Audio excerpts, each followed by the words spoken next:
Olá, eu sou Paula Medeiros e começa aqui a Revista da Câmara, com as notícias que foram destaque na semana em menos de meia hora. Presidente Jair Bolsonaro entrega ao Congresso Nacional a proposta de reforma da Previdência. Também chegou à Câmara, pelas mãos do ministro Sérgio Moro, o pacote anticrime, que vai andar junto com a reforma. E você vai ver também. No plenário, os deputados suspenderam o decreto que alterava a classificação de documentos sigilosos. E a proposta seguiu para análise dos senadores. Aprovadas em plenário mudanças no cadastro positivo. Agora é o Senado que vai decidir se o brasileiro será inscrito automaticamente na lista de bons pagadores. Quem contrata as empresas que fazem auditoria sobre a segurança das barragens são as próprias mineradoras. A prática recebeu críticas na comissão externa de Brumadinho. E o universo fantasioso dos personagens infantis na exposição O que é Invisível está apenas em outra dimensão.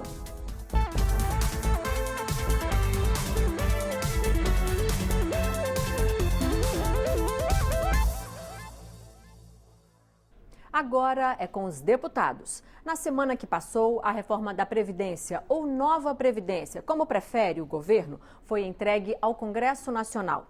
Se for aprovado como veio, o texto prevê uma economia de 1 trilhão e 100 bilhões de reais em 10 anos para o governo federal.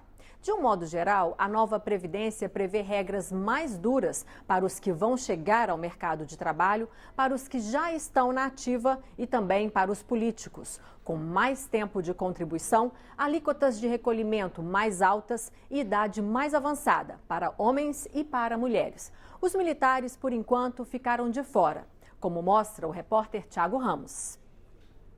Reforma da Previdência não, reformas. Serão 4 projetos no total. Um deles, que altera a Constituição, chegou nesta terça-feira. E como ele mexe muito com a sua vida, a gente preparou um material para explicar os principais detalhes. Hoje, existem basicamente 2 caminhos para se aposentar. O primeiro deles, completando a idade mínima de 65 anos para homens e de 60 anos para mulheres. Atenção, esse é o único caminho que vai continuar existindo. O outro deixa de existir, aquele para quem completa o tempo mínimo de contribuição, 35 anos para os homens e 30 anos para as mulheres.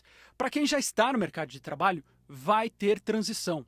Para a aposentadoria por idade, haverá um aumento gradual para as mulheres. Elas só vão poder se aposentar aos 62 anos. Os homens continuam com a idade mínima de 65. Para o segundo caminho para a aposentadoria, aquele para quem contribui por um tempo mínimo, serão 3 alternativas. Na primeira, quem está há 2 anos de alcançar os 30 anos, se for mulher, ou 35, se for homem, pode cumprir um pedágio de 50% do tempo que falta e se aposentar pelo fator previdenciário. A segunda alternativa começa com uma idade mínima de 56 anos para as mulheres e de 61 anos para os homens. Ela subirá 6 meses a cada ano, até chegar aos 62 anos para as mulheres em 2031 e em 65 anos para os homens em 2027. A terceira opção é a conta dos pontos. O trabalhador vai ter que somar o tempo de serviço e a idade e atingir um valor mínimo. A proposta do governo Bolsonaro começa em 86 para a mulher e 96 para os homens, como é hoje. Os números sobem gradualmente. A partir de 2028, os homens precisarão chegar a 105. Em 2033, as mulheres terão que chegar aos 100 pontos. Já quanto cada um vai receber depende de uma outra conta que é igual para todo mundo. Essa conta funciona assim. Se você atingir o tempo mínimo de contribuição de 20 anos, você terá direito a 60% da média de todos os salários que recebeu. Quanto mais tempo contribuindo, mais aumenta o benefício. Para atingir 100% da média de todos os salários, vai ser necessário trabalhar por 40 anos. Alguns casos vão ter um tratamento especial. É o caso da aposentadoria rural. Hoje, há uma idade para mulher e outra para homens. Haverá uma unificação. Homens e mulheres vão ter que chegar aos 60 anos para se aposentar. E o tempo de contribuição sobe de 15 para 20 anos. As mudanças serão graduais. Para professor também haverá mudanças. Hoje não existe uma idade mínima, mas a proposta cria uma, de 60 anos, tanto para homens quanto para mulheres. E o tempo de contribuição, que é de 25 anos para as professoras e de 30 anos para os professores, passa a ser de 30 anos para todos. A principal mudança para policiais é a criação de uma idade mínima. Antes, ela não existia. Agora, para se aposentar, o policial vai precisar ter, no mínimo, 55 anos de idade. A reforma cria novas faixas de contribuição. Elas começam em 7,5%, mais baixa que a atual de 8%. A alíquota vai subindo para o que passar de determinado valor. Quanto mais alto o salário, mais alta é a contribuição. Para quem tem carteira assinada e contribui com mais que o teto do regime geral da Previdência, a alíquota vai ser, na prática, de 11,68%. Até aí, a tabela é igual para servidores públicos e para funcionários da iniciativa privada. Dali em diante, a tabela vale só para quem é servidor público. A alíquota máxima de contribuição vai ser de 22% sobre a parte do salário que passar dos R$ 39 mil, o teto do funcionalismo público. A alíquota efetiva para os servidores públicos vai ser de pouco mais de 16%. Ou seja, a proposta do governo é que pague mais quem tiver maiores salários. Nos próximos 30 dias, o governo prometeu enviar ainda outros 2 projetos. Um para endurecer as regras de cobrança dos grandes devedores e outro para mudar a previdência dos militares. Vale lembrar que a gente já tem uma proposta aqui que muda as regras para evitar fraudes na Previdência. O texto da reforma da Previdência chegou pelas mãos do próprio presidente da República e gerou a expectativa de que será aprovado nas comissões ainda no primeiro semestre. Jair Bolsonaro foi recebido na entrada do Congresso Nacional pelos presidentes da Câmara e do Senado. Na sala da presidência da Câmara, líderes de partidos ouviram o ex-deputado acenar com diálogo e apelar para a responsabilidade dos parlamentares com o futuro do país. Nós sabemos das dificuldades, mas todos nós, no Brasil, contamos com a competência, com o patriotismo e com o compromisso dos senhores de salvar o Brasil economicamente. O presidente do Senado prometeu que os senadores vão participar da discussão da proposta já na Câmara, para acelerar a aprovação da reforma. Apresentando para os deputados federais e deputadas o sentimento do Senado. E qual o propósito de acompanharmos passo e passo, senhor presidente Bolsonaro, a discussão e o debate na Câmara dos Deputados. É com o propósito de acelerar essa proposta, que é fundamental para o nosso país. O presidente da Câmara defendeu que a aprovação da proposta é necessária para evitar que o Brasil quebre, como aconteceu com outros países no passado. Maia disse que vai ser preciso convencer a população de que a reforma combate privilégios. Ou nós vamos reformar as despesas públicas, que nos últimos 30 anos foram capturadas pelas corporações públicas e privadas nesse Congresso Nacional, aprovando matérias todas as semanas para beneficiar poucos, ou nós vamos reformar isso e voltar a ter capacidade de investimento e o setor privado capacidade de gerar empregos, ou nós vamos olhar a Grécia no Brasil, Portugal de 10 anos atrás no Brasil e a Espanha de 10 anos atrás no Brasil. O Congresso Nacional pode e deve modificar parte do que foi apresentado pelo governo. E o caminho é bem longo. No plenário da Câmara, a proposta precisa do apoio de 308 dos 513 deputados em 2 turnos de votação. Mas primeiro, o texto será analisado pela Comissão de Constituição e Justiça, como mostra a repórter Verônica Honório. Deputados da oposição protestaram contra a reforma da Previdência. Depois que os projetos foram oficialmente recebidos pela Câmara, deputados da Frente Parlamentar Mista em Defesa da Previdência Social se reuniram para analisar as propostas com entidades ligadas ao setor. Tirando direito das trabalhadoras rurais, aumentando a idade para poder ter aposentadoria, criando dificuldades também na assistência social. Então são pontos que nós vamos ter que analisar com calma, com muita responsabilidade, para tomarmos um posicionamento. Eu vejo que o momento agora importante é de ouvir a sociedade. A proposta também não agradou os partidos que compõem o bloco da minoria na Câmara. Eles se reuniram no Salão Verde para questionar a reforma. A Previdência, a Seguridade está sendo desconstitucionalizada. Eles estão jogando uma lei complementar que precisa de quórum menor. Eles estão atingindo os mais pobres, não estão enfrentando a sonegação e estão favorecendo os bancos. O PSL traz uma reforma espinhosa, mas que é o momento que o país pede para fazer as mudanças, porque senão nós vamos manter o caos econômico que nós temos hoje na maior parte dos estados da federação e dos municípios. Cada parlamentar vai fazer o debate, vai discutir, agora vai ter a responsabilidade de encaminhar o voto sobre esse tema. Todo esse debate em torno da reforma vai se dar primeiramente aqui, no âmbito das comissões. A proposta apresentada pelo governo segue agora para a Comissão de Constituição e Justiça, que vai analisar a admissibilidade jurídica do texto. Se aprovada, a proposta segue para uma comissão especial, que vai debater o tema. E só depois de passar pelas comissões é que a proposta chegará ao plenário da Câmara. A reforma da Previdência também foi tema de um encontro de governadores em Brasília. Eles dependem dela para reequilibrar as contas dos estados. O ministro da Casa Civil deu o tom da expectativa do governo federal com o encontro. Nós a cada dia ouvimos mais e mais governadores falando que o estado está em ponto de falir, está com dificuldade de pagar o salário dos servidores, está com dificuldade de honrar os seus compromissos. E evidentemente que os governadores com as suas bancadas vão dar a sua contribuição para que o texto seja adequado, não apenas no plano federal, mas que possa também dar a sua contribuição para que os estados brasileiros reencontrem o seu equilíbrio. Um dos pontos da reforma da Previdência que interessa aos governadores é a fixação em 14% da alíquota mínima cobrada dos servidores públicos, federais e estaduais.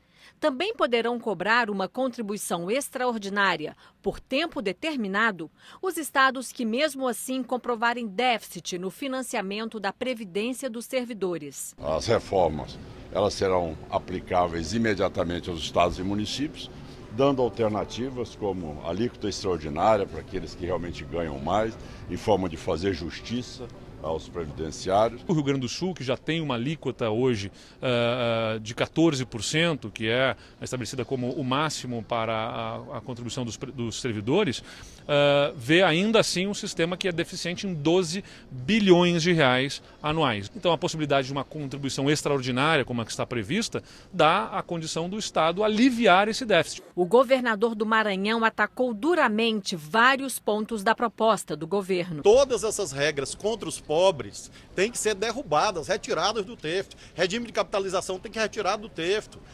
Benefício assistencial com valor inferior ao salário mínimo, isso é inadmissível. Mudar a idade para os mais pobres para 70 anos ter acesso é inadmissível. Contribuição de trabalhador rural no valor mínimo de R$600 é um absurdo, é um disparate. Nós temos a convicção que estamos apresentando um projeto que tem equidade, ou seja, todos vão contribuir, que ataca privilégios, que tem mais, vão pagar mais. E a maioria da população brasileira, mais de 20 milhões de brasileiros, vão ter diminuição da sua alíquota previdenciária. O governador do Espírito Santo defende que os pontos mais polêmicos sejam retirados da proposta. A mudança do benefício da prestação continuada pode atrapalhar a votação da reforma, porque pode ser um argumento para quem é contra a reforma e pode, de fato, atingir as pessoas mais pobres. E um dia antes da chegada da reforma da Previdência, foi entregue ao Legislativo o pacote de medidas para a segurança pública e contra a corrupção, feito pelo ministro Sérgio Moro. Os repórteres Tiago Ramos e Cláudia Lemos acompanharam a entrega da proposta e mostram quais são as medidas previstas no texto. Uma comitiva de 6 ministros veio entregar os 3 projetos de lei anticrime ao presidente da Câmara dos Deputados. Eu tenho recebido diversos parlamentares, ministro Ônix igualmente, todos os ministros têm recebido parlamentares. Eu estive aqui na Câmara, no Congresso, antes mesmo do projeto ser apresentado, para explicá-lo aos parlamentares e resolver dúvidas. E assim por diante, nós estamos totalmente disponíveis para dialogar. O trabalho do parlamento é o trabalho do debate. E nós estamos prontos para o debate. Sérgio Moro tinha apresentado uma primeira versão das medidas anticrime no início de fevereiro. Diante da repercussão, fez mudanças. Por exemplo, a pedido de parlamentares, separou a criminalização do Caixa 2 em um projeto específico também incluído no pacote.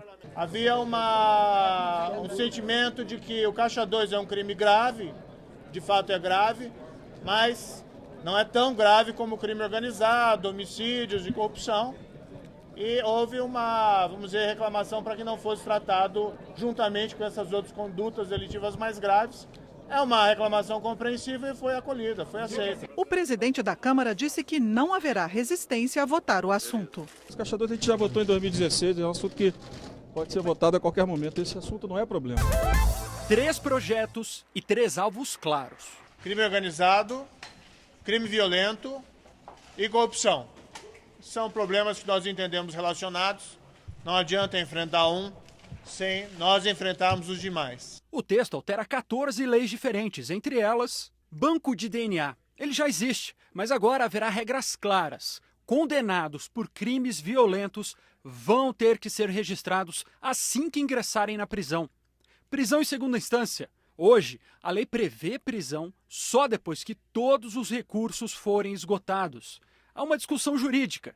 Desde 2016, o STF autoriza a prisão em segunda instância. A proposta formaliza em lei a determinação para cumprimento da pena depois da condenação em segunda instância. Organizações criminosas hoje ficam em presídios de segurança máxima aqueles casos de interesse da segurança pública. A ideia endurece as possibilidades, aumentando o tempo máximo no regime diferenciado de 1 para até 3 anos. Solução negociada.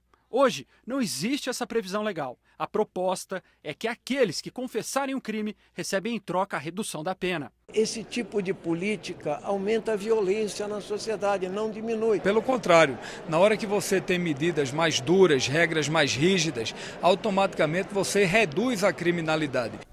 Daqui a pouco, na revista da Câmara, deputados suspendem o decreto que alterava a classificação de documentos sigilosos e aprovam a inclusão automática no cadastro positivo, que seguiu para o Senado. Quem contrata as empresas que fazem auditoria sobre a segurança das barragens são as próprias mineradoras. Essa prática foi criticada na comissão externa de Brumadinho. Você vê já já na revista da Câmara.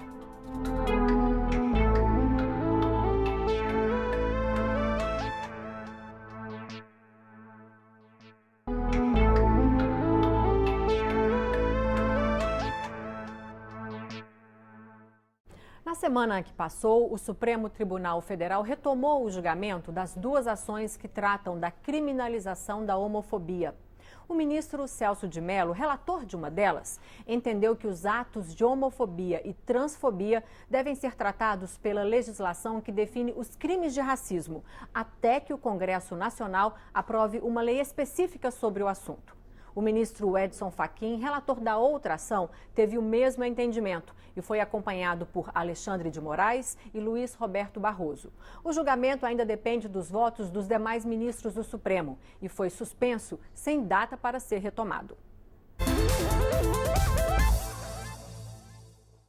Os deputados suspenderam o decreto que alterava a classificação dos documentos sigilosos e a proposta seguiu para análise dos senadores. Os deputados também aprovaram mudanças no cadastro positivo e o brasileiro vai ser inscrito automaticamente no cadastro de bons pagadores. Mas o que parece uma vantagem esconde uma polêmica sobre sigilo de dados bancários. Dini Moraes acompanhou. O decreto permite que pessoas que ocupam cargos em comissão classifiquem informações públicas como secretas ou ultrasecretas. São aquelas que ficam inacessíveis à população por 15 ou 25 anos.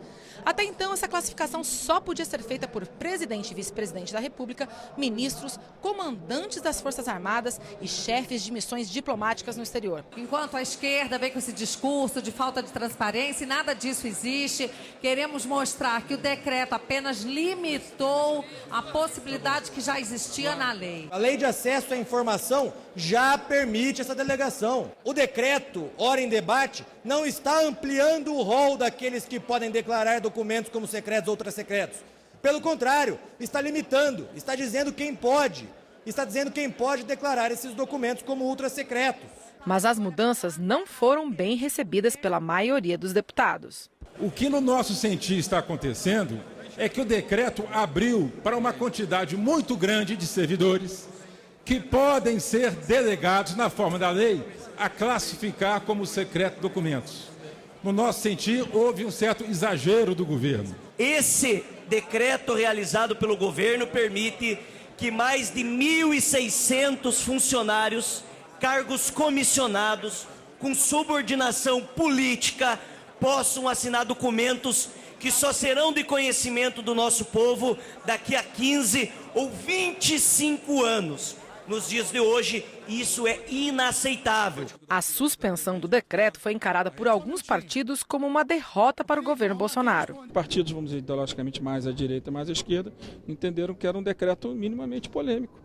Tomaram essa decisão. Tanto não é uma coisa contra A ou B, que agora começamos a votar o cadastro positivo, votamos o destaque mais difícil e tivemos uma importante, o plenário teve, do meu ponto de vista pessoal, não como presidente da Câmara, uma importante vitória num tema que vai ajudar a redução da taxa de juros no Brasil. Essa votação é sobre um ponto da proposta que muda o cadastro positivo, aquele cadastro de bons pagadores. É que o plenário manteve no texto que não será violação de sigilo quando os bancos de dados, como o SPC e Serasa, tiverem acesso a dados financeiros e de pagamentos dos brasileiros. Hoje isso não é permitido. Por isso, era um dos grandes pontos de discussão do projeto. O que eles querem, senhoras e senhores, é fortalecer um mercado de venda de informações. Será quebrado o sigilo bancário? Não! Se um gerente comunicar para alguém, é crime. Se um banco cumprimentar, é crime. Isso está sendo mantido. Essa votação tinha começado em maio do ano passado e, como o assunto era polêmico, demorou todo esse tempo para ser concluída. E o que diz o projeto? Ele inverte a lógica de funcionamento do cadastro positivo que existe desde 2011 como uma lista de bons pagadores. Hoje, só está no cadastro quem pede para entrar. O projeto determina o contrário. Todos os brasileiros vão ser automaticamente inseridos no cadastro. E quem não quiser fazer parte é que vai ter que pedir para sair. Não é por causa de uma prestação, não é por causa do atraso de uma conta de luz que ele tenha que estar num cadastro que não é positivo. E isso irá melhorar sobremaneira o ambiente de negócio, porque nós vamos deixar de ter uma faixa grande de cidadãos brasileiros que estão negativados para ter uma faixa maior de cidadãos positivados. Essa aprovação hoje aqui vai jogar na exclusão do crédito milhões de brasileiros. Milhões de brasileiros que poderiam estar consumindo vão ser impedidos de consumir. Achar que tendo esse cadastro vai cair a taxa de juros? Não é verdade. O projeto também amplia o cadastro positivo, que passa a ser um grande banco de informações financeiras que considera todo o histórico de pagamentos, de empréstimos, parcelas, cartão de crédito, contas pagas. Também poderão ser consideradas as informações financeiras de parentes de primeiro grau e dependentes econômicos. Todo esse histórico vai gerar uma nota para cada brasileiro, que vai estar disponível para quem quiser consultar. O projeto diz que esse score, essa nota, será de livre acesso. As informações detalhadas só serão acessadas com a autorização da pessoa. O texto agora volta para análise do Senado. A Vale do Rio Doce contrata a própria fiscalização para suas barragens. Esse foi um dos itens debatidos na comissão externa da Câmara, que acompanha as investigações sobre o rompimento da barragem de Brumadinho. O representante do Tribunal de Contas da União afirmou aos deputados que desde 2016 o tribunal já vinha apontando falhas na fiscalização da mina do Córrego do Feijão. Essa foi a conclusão de uma auditoria feita pelo TCU após o rompimento da barragem de Mariana. Na época, o órgão já apontava que novos desastres como aquele poderiam acontecer.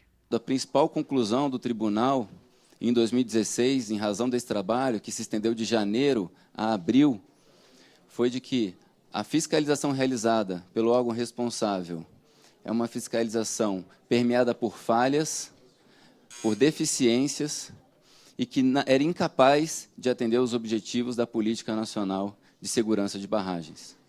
Na ocasião, inclusive, diante de todos os problemas detectados, o TCU alertou quanto ao risco de que novos acidentes, novas tragédias acontecessem em razão de todo o contexto que foi verificado na ocasião pelo tribunal. Hoje, quem contrata as empresas que fazem auditoria sobre a segurança das barragens são as próprias mineradoras, como a Vale, responsável pela mina de Brumadinho.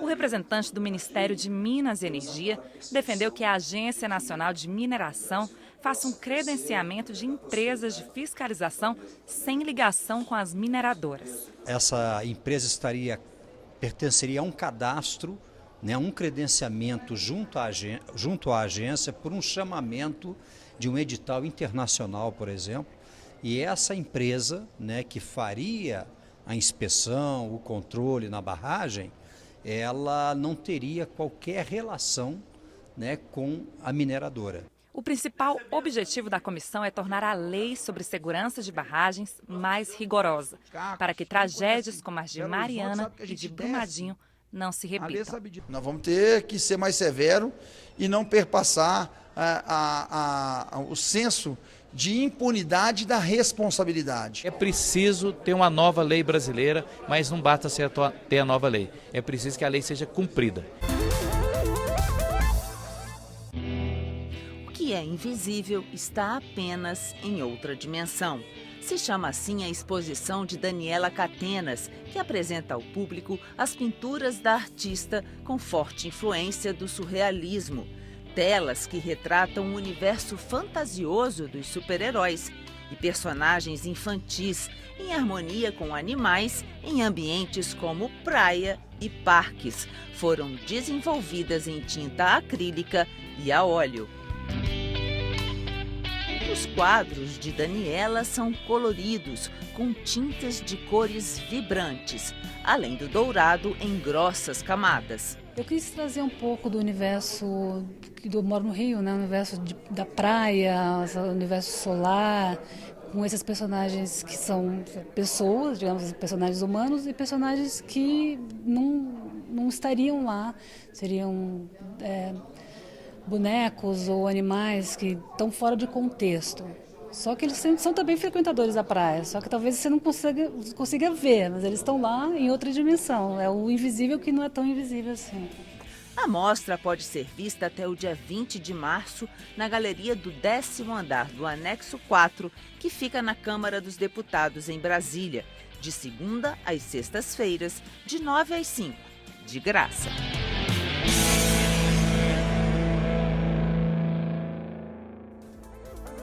E é isso. Você pode rever a revista da Câmara na nossa programação e também pela internet, no endereço youtube.com/Câmara dos Deputados Oficial. Até a próxima. Tchau.